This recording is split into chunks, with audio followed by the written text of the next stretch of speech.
3. Hello everyone, thanks for joining us this afternoon. This is our first virtual MICI colloquium.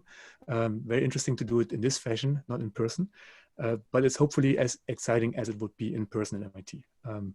I'll take the opportunity starting a bit early to make a couple of comments about this colloquium series. And then hopefully I will leave enough time for Professor Zhong Sao to introduce our speaker, Professor Alan Roche. Very exciting seminar day. My name is Matthias Kolle. I am the junior faculty organizer of the ME colloquiums, and I'm doing this together with Toni Poulsson, who's also here with us as a panelist, and the other panelist is our department head, Professor Evelyn Wang. We'll scaffold and moderate these colloquiums, but my goal is to go out of the way and let the speaker and the faculty host be prominently presented. Now, Alan will be introduced by Zhong He, but let me say a couple of words about the MICI colloquiums more generally. What we're trying to do here is to invite renowned and very accomplished speakers in the broad field of engineering across different disciplines that scaffold our 7 interest areas in mechanical engineering, in design and manufacture, robotics, instrumentation and control, but also ocean science, energy science, bioengineering, and micro and nanosciences. And Alan captures several of these areas, including bioengineering, design and manufacture, and also micro and nano manufacture to some extent. We invite speakers based on faculty recommendations. And this often comes from the area heads or from individual faculty. But I think in order to help diversify and make our MICI colloquium more inclusive, I would also love to have feedback from the audience about speakers that would sort of represent all different walks of life and enrich our perspectives on how to do science, how to do engineering, but also how to sort of aim for a better society. So I'd like to task the audience to let me know if you have good ideas for speakers that we should invite going forward in spring and fall thereafter next year for our MICI colloquiums. And I will certainly still draw on my faculty colleagues to get information on who else we should invite. But I think if the MIT mechanical engineering community would chime in as well, that would be wonderful. And so with that, I want to make one more announcement before we get started. And that is that we will take question and answers through the question and answer panel today. Please put them in as they come to your mind. And I will try to sort of look at them, see how we can structure them, and then moderate the question sessions afterwards, and probably ask a couple of people to unmute. And I would like to focus on giving students a word in this, but also will pick a faculty member here and there so they don't get disgruntled. With that, I'd like to hand over to Zhong He. Zhong He, please go ahead and introduce our speaker. Matthias, first of all, thank you so much for organizing this wonderful colloquium series. So today is the first virtual MIT MICI colloquium. We feature Professor Alan Roche. Alan is the WM Keck Foundation Career Development Professor at MIT. She obtained her PhD degree from Harvard University. Meanwhile, she also had experience in biomedical industry, such as Abbott and Medtronics, which play critical roles at this pandemic period.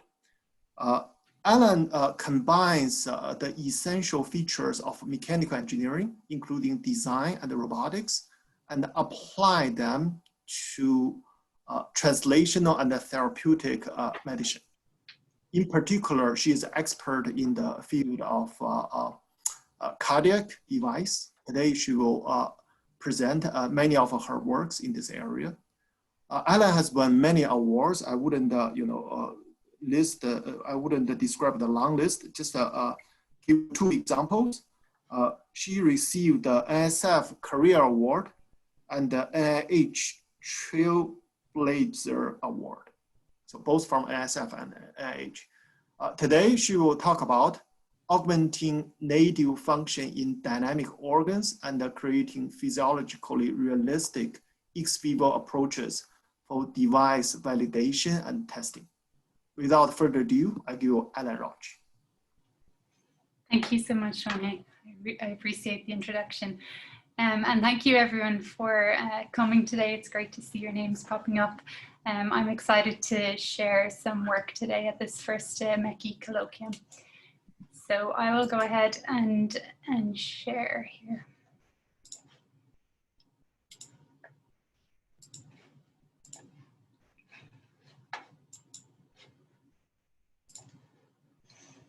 Okay, can everybody see my screen okay? Okay, I'll get started. So today I'm going to be speaking about augmenting native function in dynamic organs and creating physiologically realistic ex vivo approaches for device validation and testing. Before I get started, I want to say thank you to the wonderful group of people that I work with, some of them shown here last summer on our summer retreat. Without them, none of this work would be possible, so it's really a credit to them, and I'm lucky to work with such great people here at MIT. Some of our research highlights are shown on the right, and I look forward to discussing them in more detail. So as an introduction, the background to my research, we look at dynamic organs, and cyclical dynamic motion is essential to the life-sustaining function of organs. These organs, like the heart that's shown here, are in constant motion. They have complex tissue architecture and composite mechanical properties. Because of all these reasons, it's challenging to support or repair these organs when they become impaired, when they become diseased or dysfunctional. We believe that overcoming these challenges is possible by blending principles of physiology, pathophysiology, design, state-of-the-art materials, and robotics. My vision is to create a new approach for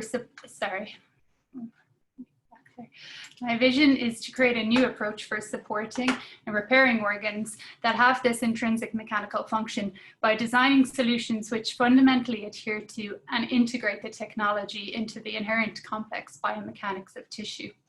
Ultimately, we want to either supplement or supplant current approaches by matching and supporting native organ function, which will eventually improve the quality of life for those with dysfunctional organs. My research is divided into 3 interrelated research streams. The first of which is augmenting organ function. This is global mechanical augmentation of organs that are at end-stage failure. Another research stream is repair or replacement of focal deficits of tissue before they advance to end-stage failure. A third area is the development of organosynthetic simulators that are designed to enhance the testing of these devices before they advance to preclinical and clinical testing. The approach we take to these problems is to use dynamic actuation and soft robotic techniques to augment organ function. We also design implantable devices, typically bioactive devices, to allow replenishable therapy delivery and also to modulate the immune response so that we can deliver therapy more efficiently. We use these soft robotic approaches to reanimate organic tissue that's explanted for benchtop simulators. To do this, we require a lot of different tools. This work requires a deep understanding of the biomechanics of the physiology and pathology. We also use advanced imaging approaches such as cardiac diffusion tensor imaging. We use a lot of computational modeling, as you'll see throughout my talk, and we employ advanced materials and robotics. So I'll get started talking about my research. I'll begin with research strand 1, which is augmenting organ function, and I'll step through a few case studies of instances where I'm using mechanical assistance to augment cyclical organ function. Just some background. Typically, devices that are designed to help organs that have advanced stage failure take over the organ function. So 2 examples here are a ventricular assist device and a ventilator. They can actually cause further tissue damage, and they have considerable comorbidities like blood clotting or lung damage. Our goal is to augment rather than to replace organ function, and we do this by mimicking native biomechanics and trying to avoid tissue trauma or comorbidities. The first example I'll give is a cardiac compression device. The clinical problem here is heart failure. When the heart can't pump enough blood to meet the demands of the body. Current treatment is by a ventricular assist device. The left ventricular assist device is an LVAD. This can cause tissue damage. It's very invasive and it can cause, it's blood contacting, so it can risk causing clots. Our solution is a heart sleeve that mimics native contraction. It augments but does not replace function, so it works with the heart, and it helps the heart to pump without contacting blood. During my doctoral studies, I worked with Professor Walsh and Mooney, my co-advisors, on developing a sleeve a silicone sleeve that goes around the heart to augment function. In an animal model, we restored cardiac output from acute heart failure here back to baseline, which with our ventricular assist device. So we were able to restore normal cardiac output using this sleeve around the heart without contacting blood at all. Since starting at MIT, we took this a step further. We looked at designing this device out of a textile material. So we used a medical mesh material to fabricate the sleeve. We showed that coupling the sleeve to the heart tissue imparts greater functional improvement than the previous silicone sleeve. We also demonstrated that this biointegration that happens between the textile device and the tissue can be used to achieve efficient coupling.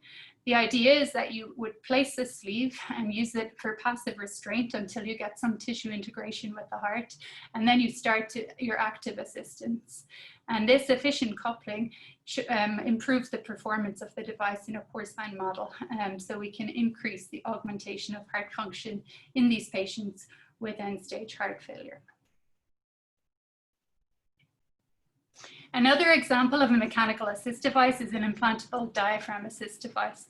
The clinical problem here is respiratory muscle weakness, especially in the case of neurodegenerative muscular disease or diaphragmatic paralysis. The diaphragm is the major muscle driving pump function. When patients have severe diaphragmatic dysfunction, they have respiratory failure, and treatment is usually artificial ventilation.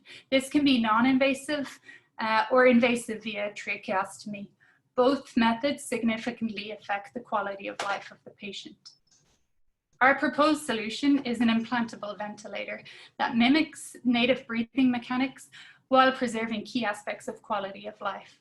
The goal is that we design soft robotic actuators that move the diaphragm and are implanted so the patient doesn't have a tracheostomy or a ventilator on their mouth, so they can continue having normal breathing, talking, swallowing functions. To do this, we had to design a new class of actuators. Soft robotic actuators are typically initially straight. We made some that are initially pre-curved and that can either flex further or counter-flex depending on what motion is required.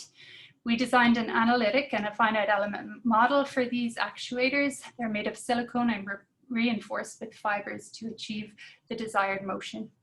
We also quantified them with digital image correlation, and we found a great match between the analytical, the finite element, and the DIC, or the digital image correlation models. We took this a step further and we looked at the motion of the diaphragm with MRI images. Using that motion, we could define a trajectory of the motion of the diaphragm in various planes, the sagittal cross-section and the coronal cross-section. We could input this motion trajectory into an algorithm, which would enable us to design a segmented fiber-reinforced actuator that would mimic that biological motion. On the bottom left here, you can see the output from the algorithm, and we can use 3D printed molds, multi-segment molds to fabricate this actuator. Then we can follow the trajectory with these segmented actuators. Parts of these are linear, so they contract linearly. Segments will bend and segments will counterflex or unbend. What we were able to do was to replicate diaphragmatic motion pretty accurately. This is in one plane. Okay, I'll shift gears now and talk about research strand 2, which is repair or replacement of focal tissue deficits. The main problem here is localized tissue damage. And one good example of this is when a patient suffers from a heart attack or a myocardial infarction. This is when the coronary blood supply to part of the heart is blocked, and that part of the tissue is diseased and can't beat as well anymore. It can progress to heart failure unless there are strategies to biologically repair it or mechanically support it. The limitations with current treatment is localized delivery of therapy to this part of the heart, be it regenerative or not, is typically limited to one dose of therapy because to deliver it locally is invasive. There's also no sustained delivery, and implantable devices can also be plagued by foreign body responses like fibrous capsules, which impede their function. Our solutions are multi-pronged. The first is using an implantable reservoir that targets delivery to that part of the heart. So we have localized and controlled release. This reservoir is also replenishable from the outside of the heart through a subcutaneous port. And we've also done some work to show that we can make this reservoir immunomodulating by applying cyclical mechanical actuation. Another project is using advanced tunable biomaterials for mechanically reinforcing part of the heart, which will prevent it from advancing to heart failure. First of all, I'll talk about the therapeutic epicardial reservoir. This device is designed to deliver either small molecules, biologics, or cells. It's a hemispherical reservoir. One side is selectively porous and the other side is non-porous. It sits on the outside of the heart. We did an animal study in a rat model where we delivered cells. In this case, it was mesenchymal stem cell delivery in a rat model of a heart attack rat model. We delivered cells at day 4 and 14, and we took multiple echocardiographic images to measure function throughout the course of the study. What we found, and this work was started in my doctoral studies with Professor Mooney and Roche, was that if we used our device with cells and multiple refills, at day 28, you had significantly better ejection fraction, which is a measure of cardiac function, compared to the no treatment group, to the group where we injected one dose of cells, or to the groups where we had no cells, or just one dose of cells. So we showed here that multiple refills of cells really does contribute to improving cardiac function. We did a lot of computational modeling after my doctoral work and my postdoc and when I started my group. And that was really using computational tools to characterize the transport of biological therapies from these devices into the heart. So we looked at multi-scale modeling of therapy transport through a biomaterial inside this reservoir across the membrane and into cardiac tissue, and how the transport would happen through these media. We also use diffusion tensor imaging. It's a method of cardiac magnetic resonance imaging, which allows you to identify the anisotropy of tissue and the orientation of the cardiac muscles. We use that to track the diffusion of therapy into the heart tissue and to predict temporal and spatial therapy distribution to allow us to optimize these implantable reservoirs. Other applications of these reservoirs are widespread. One example is for ovarian cancer. The problem with ovarian cancer at the moment is that it's detected late to begin with. Sometimes there's resistance to platinum-based therapies or chemotherapies, and then there's insufficient concentration of drug at the target. So we propose using these implantable reservoirs for localized delivery. We're looking at using immunotherapy with these devices. We've started a study with a version of this reservoir that we call Immunocell. We have a mouse model of ovarian cancer that we've started at the Koch Institute. We put these devices in the mouse model and we deliver natural killer cells along with IL-15 and chemotherapy directly to the tumor. Here we show the tumor model where the tumor is shown in these colors at day 36 before we put in the device, and then at day 46 after we put in the device and delivered these therapies through it. So this is a project that we're excited to continue more. We've also looked at developing a sleeve that goes around the heart to deliver therapy in various different places of the heart, and this can be controlled. So you have spatial reservoirs that deliver therapy to different areas. We made this sleeve so that it has an adhesive channel that can secure the sleeve on the heart, and it can be minimally invasively delivered.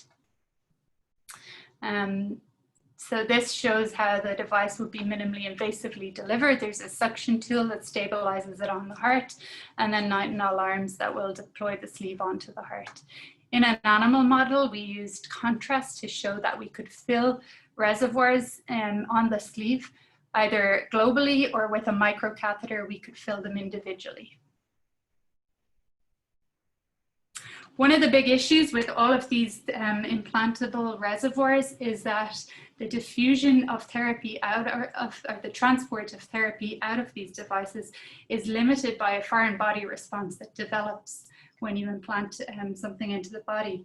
We characterize this more by removing devices after 20 days and putting them in a Fran cell, in which we could measure diffusion properties.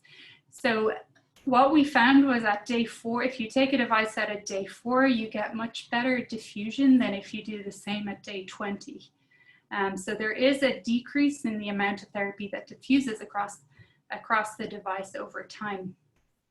And we set up a study to see if we could use cyclical mechanical actuation to prevent this fibrous capsule from forming around the device. So this is a milliscale dynamic soft reservoir. So now we have 2 reservoirs. One is for therapy and one is for actuation.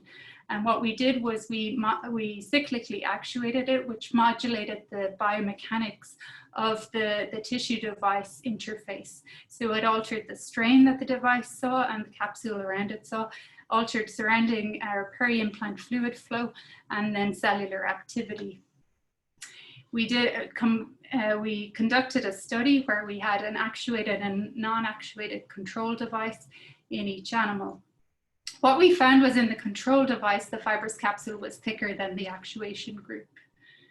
So we showed a significant reduction in the thickness of the capsule in the actuated reservoir. We also did some histology and showed significant reduction in myofibroblasts and increased therapy transport through the device that was exposed to this cyclical actuation. We think this could be a versatile tool for elucidating host response to implantable devices and ameliorating transport of drug from these reservoirs. Another ongoing project is mechanical reinforcement of the heart after a heart attack. So there's been a lot of studies showing that if you can put a patch on the heart after a heart attack to reinforce it, it will prevent it from dilating and from going into advanced stage heart failure. We're working with Professor Zhao on creating a tunable patch where we have anisotropic reinforcement that's tunable. We have published some work, what Professor Zhao's group have published some work that we were involved in, where we helped with implanting their double-sided tape adhesive onto the epicardial surface of the heart. Further, in a study that was published this week, was using the same material as an electric bioadhesive interface for measuring ECG on the heart. We're now using a similar adhesive and we're 3D printing onto it with these sinusoidal patterns, which allow us to have tunable anisotropy. And this is a 3D printed patch with the hydrogel. And this allows these patches to be delivered without sutures, which is a huge advancement over what's done currently. One of the big limitations to using these patches is that the implantations are invasive. So we believe that if we can patch a heart without having to do an invasive surgery by using the sutureless material and designing a minimally invasive delivery tool, that it will have a much better chance of having clinical benefit. By tuning the thickness of these patches, we can tune its mechanical properties and stiffness. Okay, I'll move to research stand 3, which is organosynthetic simulators. So the reason we need to work on organosynthetic simulators, which is where we couple organic explanted tissue with soft robots, is that there are limitations in the current models for device testing. You see a number of different models presented here. Each have limitations. One is replicating the mechanical properties of the heart, another anatomical. This is a computational model. This is an explanted heart that's passively driven by flow, but none of them are dynamic while preserving anatomical features, but simultaneously recapitulating the biomechanics of the heart and this moving dynamic three-dimensional environment of the heart. And this is really required for high fidelity testing and something that I noticed in my time during industry as well as an unmet need. My vision is to develop an organosynthetic thoracic simulator, so an entire thoracic model that will have organic components for the lungs and the heart, and synthetic biomechatronic soft robots driving these tissue elements. So we will have a hybrid biorobotic heart that uses soft robotic actuation to reanimate passive tissue, and we'll have a robotic diaphragm that moves organic lungs. This can be instrumented to measure things like flow, volume, pressures, both in the vascular system and in the respiratory system. And the fact that the two systems are coupled in the same simulator is also useful for reasons I'll explain. This device would have merits for teaching purposes. I teach HST 100 respiratory pathophysiology, and we've brought this simulator to class to teach some of the respiratory mechanics principles. It's also useful for testing medical devices, for understanding the pathology better in a tunable way, and elucidating the interdependency of the cardiac and the respiratory system. 3 examples of these simulators are listed here, and I'll talk about each one in turn. The first is a biorobotic hybrid heart. Second, a respiratory model, an organosynthetic model of respiratory mechanics. And in the third, we combine the respiratory simulator with a cardiovascular flow loop to mimic the Fontan physiology, which I described earlier. I'll start with the hybrid heart. The overall concept is that we take an explanted porcine heart, we unravel it into a flat band, which allows us to image it in a very specific way. In this way, we can identify the orientation of the muscles in that part of the band, which forms the left ventricle or the main pumping chamber of the heart. With this flat pattern, we can take it as a template to make a soft robotic or synthetic ventricular band. And when rewrapped around a dissected heart, this will allow us to tunably and controllably reanimate the heart. So we're replacing the dead left ventricular muscular tissue with a soft robotic muscular substitute. So how do we do this? Clara on my team spent a lot of time dissecting hearts in a layer-wise fashion so that we could remove all the muscle and only maintain the intracardiac structure, the very inner layer of muscle and the intracardiac structures, including the valves and the chordae tendineae that drive the valves. With this structure, we could then come up with a molding process where we had an outer mold of the original intact heart, and then we could fill the voids that were created by the removed tissue with silicone. So we created a synthetic myocardium that was an exact replica of the original myocardial tissue or heart muscle. Then we collaborated again with Professor Zhao to develop an adhesive, this time to adhere fixed tissue to silicone. And when we joined them together, we got this structure that was a biohybrid heart. It was basically organic tissue with a synthetic myocardium. In this case, it's not active. It's just to show that we could connect a synthetic muscle substitute with the tissue. This is just a little bit more of the adhesive on how it looks. So it integrates very well by mechanically interpenetrating into the tissue. And it allows us to bond silicone to fixed tissue. It's shown here in green, interpenetrating, and tissue shown in brown. On the heart, which is shown in red, the adhesive is shown in yellow and the synthetic myocardium is here in gray. If you look at the cross sections with CT, you can see excellent coupling of the synthetic and organic components. This is what the structure looks at if you take slices through the heart. So you can see organic tissue in lighter gray, and then the synthetic myocardium in darker gray, and both are very well coupled to each other. As well, if you come from the top down, this is going through the vessels in the atria, the top chamber. You can see the left ventricle here, the right ventricle here. Again, the organic tissue is on the inside and the synthetic is on the outside, and both are coupled together completely. We wanted to make this active though, and so that we could recreate motion. So I mentioned the scanning that we did to identify the muscle orientation. This is diffusion tensor MRI, again in collaboration with Professor Chris Newman at the Martino Center. It allows you to get the vector images of the fastest path of diffusion of water, which you can then project onto a 2D plane and use a technique called tractography to identify the orientation of the muscle fibers in the heart. From this, we get a coarse grid on which we base a CAD layout of a soft robotic band.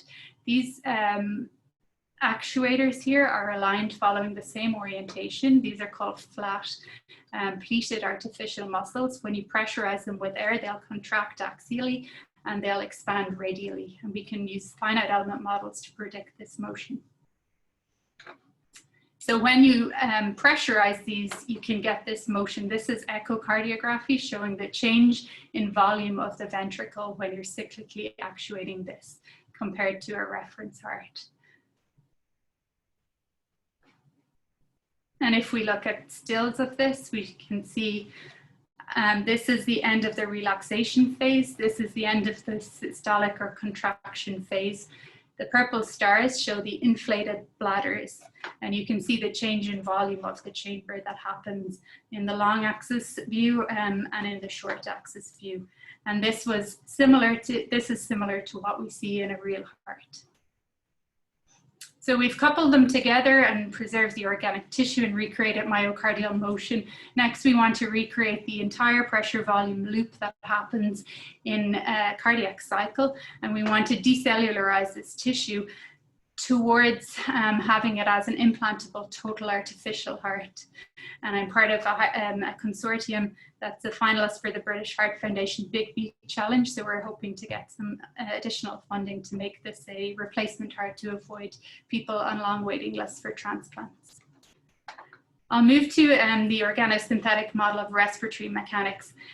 So the vision here is that we have organic lungs and we have a synthetic diaphragm that drives the motion of these lungs that's powered by pneumatic artificial muscles. Again, this can be used as a pedagogical tool for teaching. It can be used as a training model for ventilation or as a model for testing devices and as an in vitro test bed for surgical procedures. A video of this simulator working is shown here.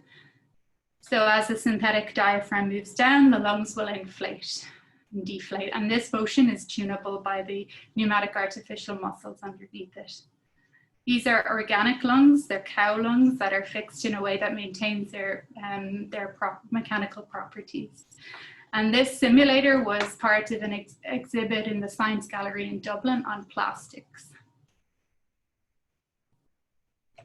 By tuning the input pressure to the actuators that move the diaphragm, we can create different abdominal pressures and pleural pressures, which change during the breathing cycle. So we can control the depth of breathing from shallow to deep breaths. We can also modify the compliance of different components like the lungs or the abdomen. And by doing so, we can achieve different amounts of flow and volume entering the lungs with each cycle. So this is nice for simulating pathological conditions like COVID, for example, when the lungs get stiffer. We can also use it to test ventilators, which is topical at the moment. We showed when we connect the simulator to a ventilator that we measure similar measures with our sensors compared to the ventilator sensors, but we also have additional measurements of pleural pressure, which is a pressure that can't be measured by a ventilator. And we also show that we can trigger ventilator breaths by using our simulator. The final model I'll talk about is the biomechanical mimic of the Fontan physiology. I explained how dependent the hemodynamics of the Fontan physiology are on breathing. So what happens is when the diaphragm moves down and up, it affects the venous blood return in the passive shunt that sits inside the thoracic cavity. So we combined a flow loop, a cardiovascular flow loop, with a patient-derived image of the Fontan cross, where the Fontan is surgically placed. And we put this inside our simulator. And now what we can see is just by moving the diaphragm alone, we can get flow in the vena cava part of the Fontan setup. And this has been instrumental in designing a device for helping with the Fontan flow. Without it, we wouldn't have been able to really test our devices.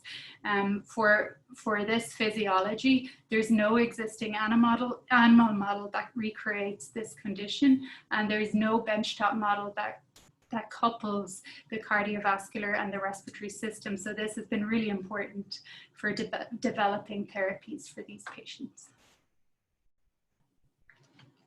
We can replicate flow with this model. This is clinical data that shows how the flow in the vena cava changes with breathing. And we show with our mock loop that we can replicate it. We can also look at the effect of deeper or shallower breathing on flow in the vena cava, and the effective breathing rate on the flow there. Also, varying vessel compliance can affect the flow. And all these are really interesting biomechanical influencers of flow that haven't been elucidated previously. And we're working with Dr. Pedro Del Nido to set up an imaging study to do MRIs on these patients at Boston Children's Hospital to validate these models and to potentially propose non-invasive interventions that can help these patients, as well as developing our device. So that kind of wraps up the 3 strands of my research. You will notice I spoke a lot about computational models throughout my talk. We use these computational models for multiple different reasons, for modeling things like injection into the muscle of the heart, flow in valves, both healthy and diseased, for modeling our therapeutic reservoirs, and for modeling the flow of, or the transport of therapies into tissue. Recently, we've done a lot of work modeling both heart contraction and how it couples with fluids, and how this is affected for different disease conditions. So we can look at fluid structure interaction models of fluid and mechanical models. We can also look at the mechanics of valve leaflets and recreate things like mitral regurgitation, where the mitral valve is not functioning anymore. Recently, we use these fluid models to develop a simple, low-cost tool that would convert a CPAP, or a continuous positive airway pressure machine, to a ventilator for patients during the pandemic. We use these CFD models to create this fluidic oscillator that converts constant flow into oscillating flow. So to summarize, my research effort is focused on restoring or improving the function of mechanically active organs, specifically like the heart and lungs. All my work depends on the use of physiological and pathological biomechanics, so that we can design devices that mimic physiology or augment mechanical function. As I mentioned, this relies on a number of tools: advanced imaging, computational modeling, and advanced robotics and materials. We use and expand on our understanding of biomechanical behavior, both in a healthy, a physiological, and a diseased context. And we take into consideration factors that allow us to minimize foreign body responses to implantables. In the long run, our vision is to translate these new approaches and technologies so that we can supplant the current approaches by better matching and supporting native organ function. I want to say a huge thank you to the current members of my group, shown here on the left. They're just a fantastic group of people to work with. All my collaborators on the right here, the department head, Professor Wang, Director of IMS, Professor Edelman, and my mentoring committee have been really, really helpful over the past few years since I started my group. So I'd like to thank you all. These are my funders who I'd like to acknowledge. And these are my pandemic pals that have been my new workmates over the past few months. So thank you. I'm happy to take any more questions. And thank you.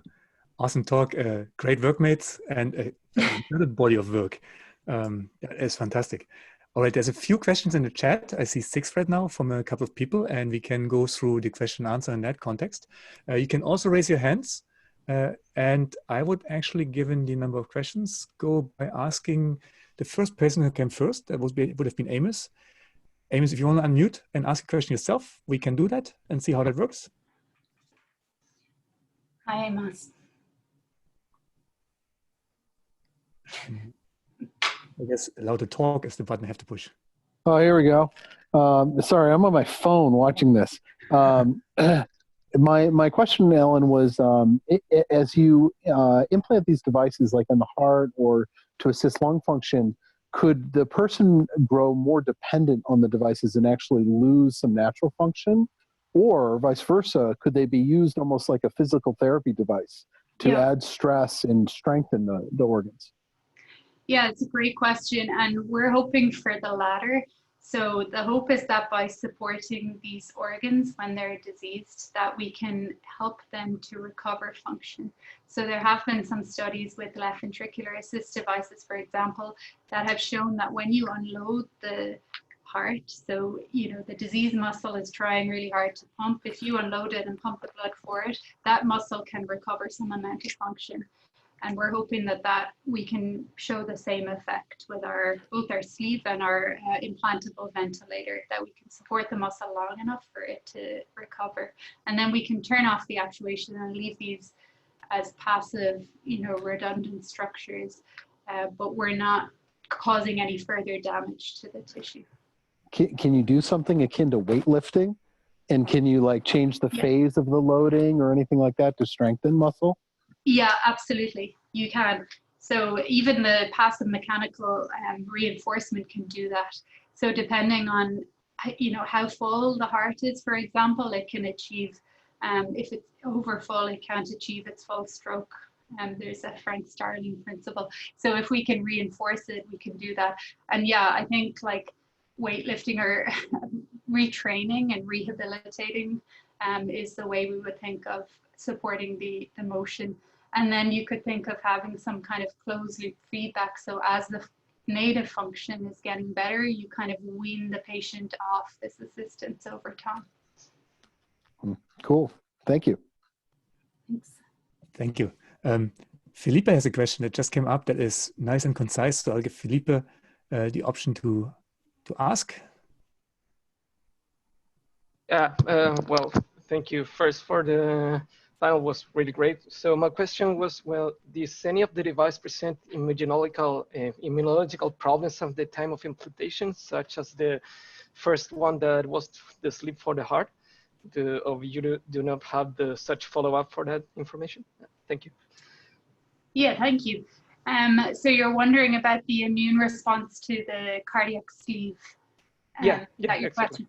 Yeah, so we don't have chronic studies on the active cardiac sleeve in a large animal model, but we have implanted the same materials into a small animal model and conducted chronic studies. We can reduce the immune response that happens by, one example is where we used a tough gel, which was developed in the Mooney lab at the interface of the sleeve and the device, and this reduced local inflammation, for example. So we have longer term studies that use optimal materials to make the sleeve out of. The question of biointegration is one I mentioned, where we use the textile sleeve, and there you're relying on some level of immune response to integrate the tissue into the sleeve, but it has to be a controlled level. And once coupled, then you start your actuation with efficient mechanical coupling. And you can tune that immune response by things like mesh design, knit, pore size, coatings. So you can, really control the level of immune response to those materials. Does that answer? Thank you very, yeah, it answered my question. Thank you very much, and very interesting. Thank you for your work. Thank you. Daniel had two questions, Daniel Gilbert. So I would say, Daniel, maybe ask the more pressing one so that we get other people a chance to ask a question as well. And I just allow you to talk. Sorry, yeah. Can you hear me? Yes, yeah. Hi. Oh, so for the heart, where there seems to be some fibrous patch that develops and you have a hard time delivering the drugs after that, if there was some, I guess I could combine my questions, if there was some way you could extend needles out of your drug delivery system, or I guess encourage like angiogenesis. I thought that cancer is good at encouraging angiogenesis. If you could do the same thing, so. Yes, absolutely. Yeah, there are a number of coatings we could use to chemically modify the external surface of these reservoirs. And my postdoc will be delighted that you mentioned these needles, because last week he showed me a preliminary video of micro needles that will eject from a reservoir, an implantable reservoir, to kind of break through this barrier. So we're working on it. All right, thanks. And then I want to bring up Sayed, who has a number of questions and nice complimentary comments on your work, Ellen. So let me find him in a list of people, and then I can give him, here we go. Sayed, the floor is yours. And I think you have to unmute. Hi.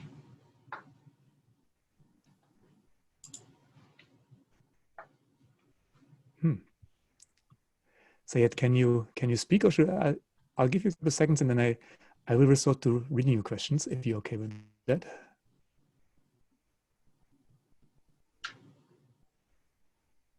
Maybe read them. Yeah, I think the audio is a bit of a problem. He asks, and this is actually his second question or third, he was very active. How is the resonance frequency of an oscillating ventilator tuned? Not everyone is breathing at the same respiratory rate or intake and exit ratio, an exhale ratio, and tidal volume, right? So what sort of degrees of freedom do you have to adjust this to an individual patient? Yeah, mainly it's geometry based, the rate of oscillation. So there's different chambers, and by tuning the geometry, you can influence the frequency. But there are also adjustable screws in the channels, so you can increase the size of those feedback channels, which can also tune both the frequency and the positive inspiratory and positive expiratory pressure, or peak expiratory and peak expiratory pressure. So you have some level of tunability once you have this device. And we matched, I didn't show all the data, but we were able to achieve clinically relevant frequencies and pressures with this device. Do you hear me, or am I talking now? Hello? We can hear you, but it's a bit low level. Yeah, oh, I see. So I'm going to speak loud. So regarding the process of making or attaching pneumatic actuators on heart to assist it. So, I mean, as we know, you need like gas tanks and valves to operate those pneumatic actuators. Yes. What do you suggest as an actuator to resolve this issue? Because, you know, people cannot carry a tank, you know, for the heart to work. I mean, this is at the earliest stage, I understand, but what do you see the future for this? Yeah, absolutely. Yeah, so we need an electro-pneumatic control system for this device. We have looked at miniaturizing it so that it could be wearable, like on a belt or in a backpack, and that's what happens currently with these left ventricular assist devices. Ideally, the goal would be to have it fully implantable, and often they will implant pumps in the abdomen where there's more space, and then charge them through the skin. So that's research that's going on in industry for left ventricular assist devices that we would likely adopt. So the goal is to miniaturize the pneumatics and electronics and be able to have them either wearable or fully implantable. I also just saw your question about the process of cutting the heart and imaging it. So yes, this is invasive, and this is not something we would do for a device that augments function. This is just to replicate function on the bench. So as a benchtop simulator, the sleeve does not cut into the heart at all. That wraps around, very atraumatically wraps around the heart. I see. Okay. Thank you very much. Yes, thank you. Fantastic. I think that brings us to the full hour. So that's sort of the framework where we want to keep you in the seminars. Ellen, this was a fantastic talk. Thank you. Thank you for introducing Ellen. She's obviously very much available if you have more questions. But at that point, I think it's a good point to conclude the seminar and to stress that we will have more of those. Next week, it's Professor Peter Galant from our department, and hopefully you all can join us, ready with questions and excitement. Good to see you all. Thank you.